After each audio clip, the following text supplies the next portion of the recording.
मुबारक हो। हम अजनबियों से हाथ नहीं मिलाते, दिल मिलता है तो हाथ मिलाना अच्छा लगता है।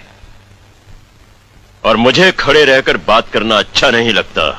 कलेक्टर साहब, मेहमान को अगर बैठने के लिए नहीं कहा गया तो मैं खुद बैठ जाता हूं।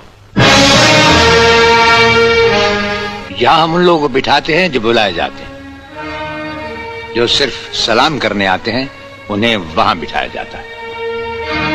मेरा नाम गंगाधर चौधरी है। और हमारा नाम राजपाल चौहान है। मैं यहाँ के मशहूर चौधरी खानदान से ताल्लुक रखता हूँ। और हमारा खानदानी सिलसिला अजमेर के मशहूर पृथ्वीराज चौहान से मिलता है। मैं शिकारपुर का सबसे बड़ा जमींदार हूँ। राजस्थान में हमारी भी जमीनात हैं और तुम्हारी हैसियत के जमींदार हर सुबह हमें सलाम करने हमारी हवेली पर आते रहते हैं। कलेक्टर साहब, आप जैसे बहुत से कलेक्टर यहाँ आए भी और चले भी गए।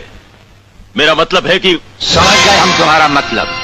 हाँ, हम वो कलेक्टर नहीं जिनका फूंक मारकर तबादला किया जा सकता है। कलेक्टरी तो हम शौक से करते हैं, रोजी रोटी के लिए नहीं।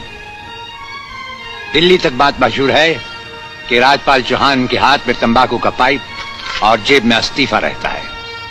जिस रोज हम इस कुर्सी पर बैठकर इंसाफ नहीं कर सकेंगे, उस रोज हम इस कुर्सी को छोड़ देंगे। समझ गए चौधरी? अच्छी इज्जत की है तुमने मेरी नौकरों के सामने। नौकर पालना है तो मालिक बनना सीखो। जमींदारी करनी है तो जमींदारों से दिल पैदा करो। गरीब और मजदूर से लड़ने वाला ना मालिक होता है और ना ही जमींदार। इस दफ्तर में हमारा पहला दिन है, इसलिए हम तुम्हारे गुनाहों का हिसाब आज नहीं फिर कभी मांगेंगे। रामू। जी हुजूर। अब तुम लोग चौधरी साहब के साथ शिकारपुर लौट जाओ। अब तो जमींदार जी हमको जीने नहीं देंगे हुजूर। अब तुम्हें कुछ नहीं होगा। चौधरी साहब जान चुके हैं कि हम कलेक्टर ही नहीं कुछ और भी हैं।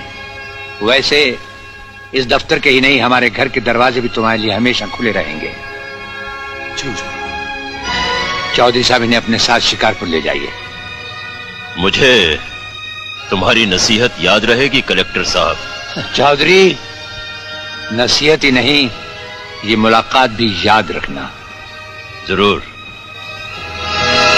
तुम जो आए हो मेरी दुनिया में, अब किसी का भी